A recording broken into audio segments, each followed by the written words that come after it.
Em nome do Pai, do Filho e do Espírito Santo. Amém. Bom dia.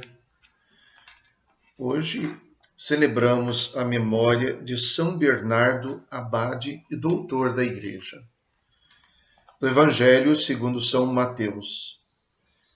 Naquele tempo, Jesus voltou a falar em parábolas aos sumos sacerdotes e aos anciãos do povo, dizendo: O reino dos céus é como a história do rei que preparou a festa de casamento do seu filho e mandou seus empregados para chamar os convidados para a festa, mas estes não quiseram vir.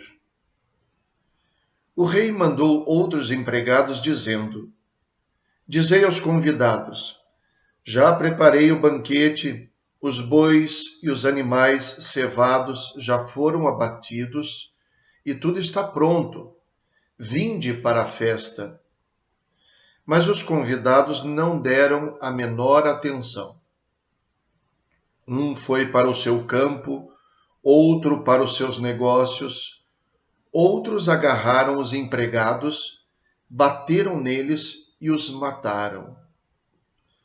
O rei ficou indignado e mandou suas tropas para matar aqueles assassinos e incendiar a cidade deles. Em seguida, o rei disse aos empregados: A festa de casamento está pronta, mas os convidados não foram dignos dela. Portanto, ide até as encruzilhadas dos caminhos e convidai para a festa todos os que encontrardes. Então os empregados saíram pelos caminhos e reuniram todos os que encontraram, maus e bons. E a sala da festa ficou cheia de convidados.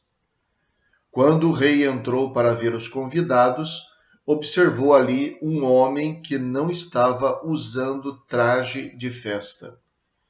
E perguntou-lhe: Amigo, como entraste aqui sem o traje de festa? Mas o homem nada respondeu. Então o rei disse aos que serviam: Amarrai os pés e as mãos desse homem e jogai-o fora na escuridão. Ali haverá choro e ranger de dentes, porque muitos são chamados e poucos são escolhidos. Palavra da salvação. Glória a vós, Senhor. A história da parábola mostra uma relação que Deus deseja manter com o ser humano. E nesta relação há uma iniciativa de Deus muito bem apresentada na parábola e mostra uma expectativa de Deus a respeito de uma resposta do ser humano. Tudo começa com o fato de que Deus chama como um convite.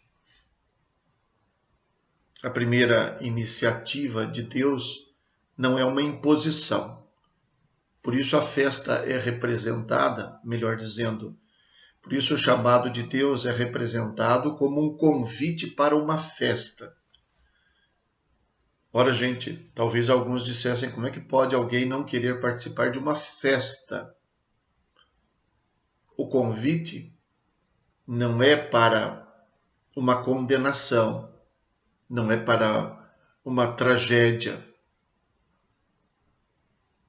Eu diria, de uma maneira aqui até respeitosa, não é um convite para um enterro, para um velório. Para isso nós não somos convidados, para isso nós somos avisados apenas. Mas para uma festa nós somos convidados, porque uma festa envolve não somente a alegria, mas o fato de que alguém está convidando alguém para participar de sua alegria. A festa de casamento de um filho. Não poderia haver melhor representação. Esse pai deveria ter esperado tanto tempo pelo casamento do filho, preparado com tanto gosto, e agora ele estende ou quer estender a sua alegria a outros. Isso significa o convite para uma festa. Então, em primeiro lugar, Deus toma a iniciativa de um convite para uma festa. Os convidados podem recusar. Por melhor que seja, não está dito que os convidados são obrigados a aceitar. Mas é assim com Deus também? Nós podemos dizer não a Deus? Mas é claro que podemos. Foi por isso que Deus criou o ser humano à sua imagem e semelhança, com liberdade, com inteligência. Porque todos os seres criados por Deus obedecem necessariamente às suas leis, as leis impostas pela natureza a cada criatura. Somente o ser humano tem a possibilidade de dizer sim ou não. Somente o ser humano pode agir, inclusive, contra a própria natureza. O que não quer que Deus deseje isso. Por isso, aquela palavra de São Paulo é muito verdadeira. Tudo me é permitido, mas nem tudo me convém. O ser humano pode rejeitar a Deus? Pode. O ser humano pode pecar? Pode. Pode blasfemar? Pode. Não há imposição. Existe a liberdade. Por que isso? Porque Deus não deseja apenas ser obedecido, mas deseja ser amado. E só é possível ser amado por criaturas, por seres livres. Ninguém pode me obrigar a amar alguma coisa. Ninguém pode me obrigar. Pode tentar me convencer, pode tentar me seduzir, mas o ser humano é livre. Então os convidados podem recusar. Deus insiste no convite. Por isso, depois da recusa dos primeiros convidados, o que existe é um segundo convite. Vão, insistam. Digam, está tudo pronto para a festa de casamento.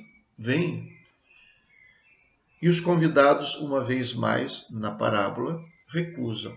Só que a questão aqui já não é somente a recusa, mas nesse segundo momento os convidados se mostram indiferentes ao chamado. Em primeiro lugar, indiferentes. Eles rejeitam, um diz que vai para o campo, outro vai para os seus negócios. Mas não só a indiferença, mas depois uma rejeição aberta, a violência. Outros rejeitam o convite, matando os empregados, os que estão convidando.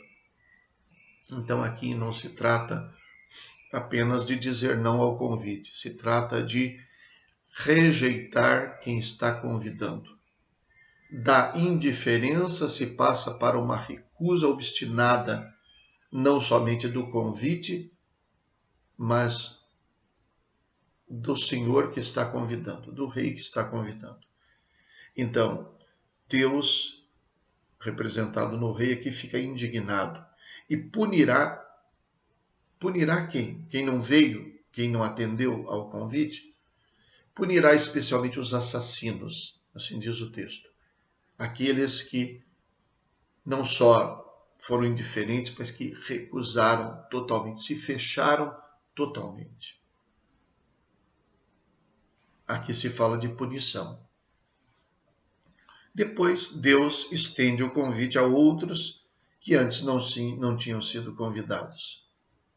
Ser convidado é um privilégio.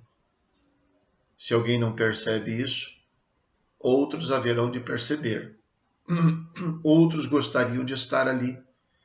E então Deus estende aí. Isso mostra aquilo que na Sagrada Escritura nós dizemos que, em primeiro lugar, esse convite, essa vocação universal, é para todos.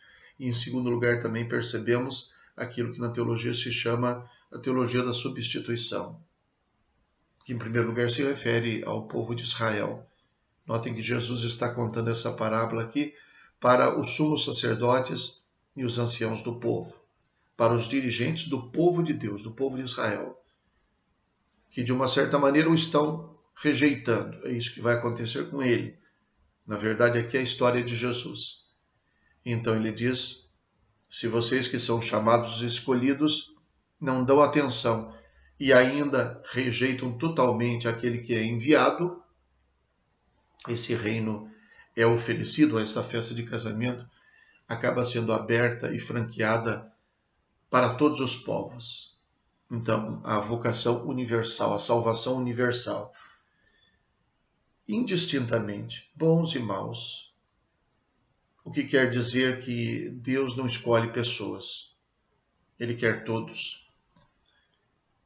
Mas isso não dispensa o fato de que quem vem deve se portar da maneira como convém.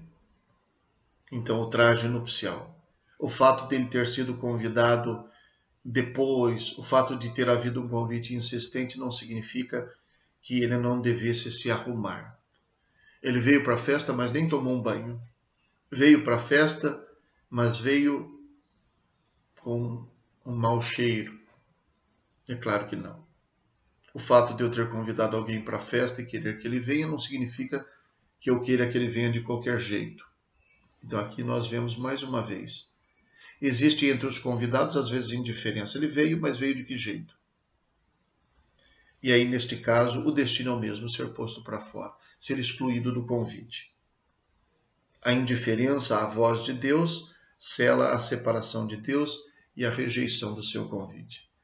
Então, num diálogo aberto, no qual Deus não impõe, mas convida insistentemente, deseja que os convidados atendam, respeita aqueles que não atendem, mas estende o convite a outros, e de todos os convidados espera que haja uma conduta digna.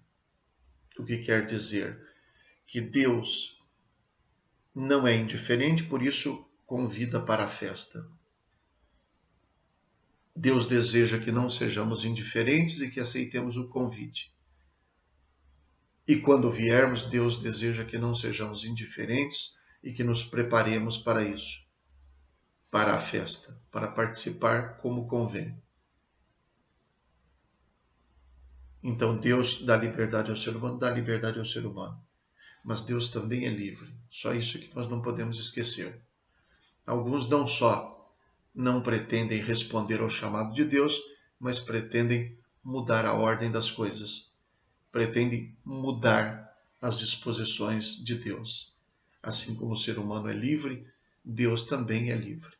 É um diálogo. E tudo que nós devemos evitar é a indiferença ao diálogo com Deus. Rezemos. Ó Deus, que fizestes do abade São Bernardo, inflamado de zelo por vossa casa, uma luz que brilha e ilumina a Igreja, dai-nos por sua intercessão o mesmo fervor para caminharmos sempre como filhos da luz. Por nosso Senhor Jesus Cristo, vosso Filho, na unidade do Espírito Santo. Amém. O Senhor esteja convosco. Ele está no meio de nós. Abençoe-vos Deus Todo-Poderoso, Pai, Filho e Espírito Santo. Amém. Bom dia. Fiquem com Deus.